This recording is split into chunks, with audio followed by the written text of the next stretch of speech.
आप सभी एक बात बताइए, सोचिए कि परमात्मा जब भी इस धरती पे आता है तो क्या वो त्रिशूल, मुकुट या फिर कोई शस्त्र लेके आएगा? तभी पहचान करेंगे कि हाँ वो परमात्मा है। नहीं ना। इसका मतलब है कि हमें परमात्मा की पहचान उसके ज्ञान और उसके मंत्रों से की जाएगी कि वो कौन परमात्मा है, क्योंकि परमात्मा की भी परिभाषा है। अब जैसे कबीर परमात्मा कहते हैं कि सतगुरु आया रे भाई, सतगुरु आया रे भाई, पर्वत से करता राई, पर्वत से करता राई, जानत है बिरला कोई, जानत है बिरला कोई, भगलीगर है निर्मोही, भगलीगर है निर्मोही। मतलब जो पूर्ण परमात्मा है वो बहुत सारे रूप धारण करके अपने बच्चों के पास आता है और अपनी प्यारी आत्माओं को सच्चा ज्ञान बताकर, सच्चे मंत्र बताकर इस गंदे काल के लोक से छुटवाकर सतलोक ले जाता है। तो उसमें से एक रोल पूर्ण परमात्मा का सतगुरु भी है। और परमात्मा को भगलीकर कहा गया। भगलीकर का मतलब है कि वो कोई भी रूप धारण कर लेते हैं। अपने बच्चों को अपना ज्ञान देने के लिए वो कोई भी रूप धारण कर लेते हैं, कभी भी आ जाते हैं, किसी भी रूप में। हमें पहचान करनी है उसके, उनकी करनी और कथनी से, उनके ज्ञान से।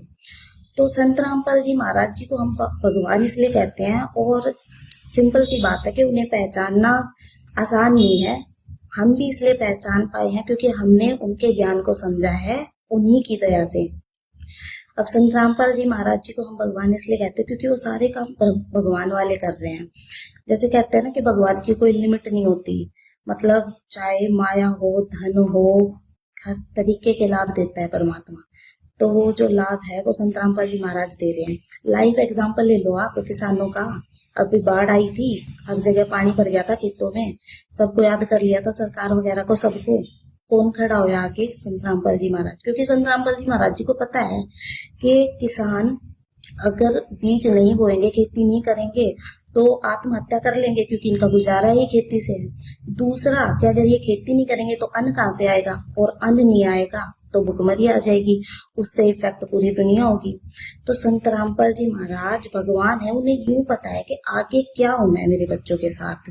वो जैसे पिता होते हैं ना, कि उन्हें पता है कि अपने बच्चों को किस टाइम क्या देना चाहिए।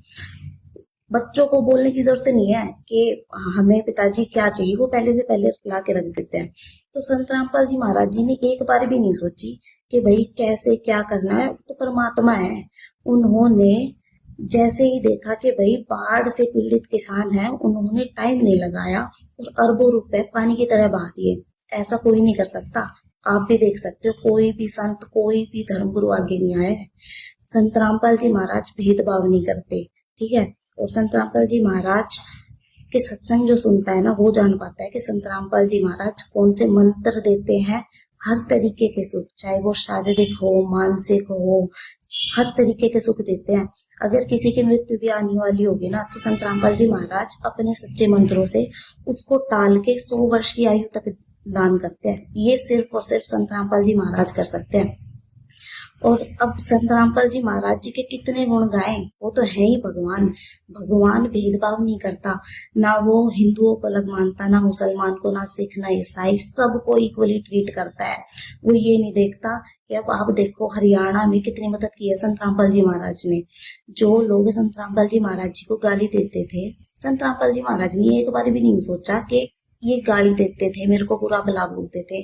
वही उन्हें पता है आज ये नादान बच्चे हैं, कल सुधर जाएंगे। उन्होंने उनकी कितनी मदद की है। और आज लोग ही प्रश्न कर रहे हैं कि भाई संत रामपाल जी महाराज भगवान कैसे है? आप संत रामपाल जी महाराज को भगवान कैसे कहते हो? भगवान ना कहे तो और क्या कहे? जब सारे काम संत रामपाल जी महाराज के भगवान जैसे, तो हम उन्हें भगवान ही कहेंगे।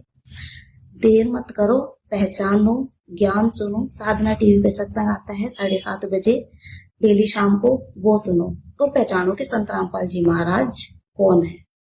सत्संग।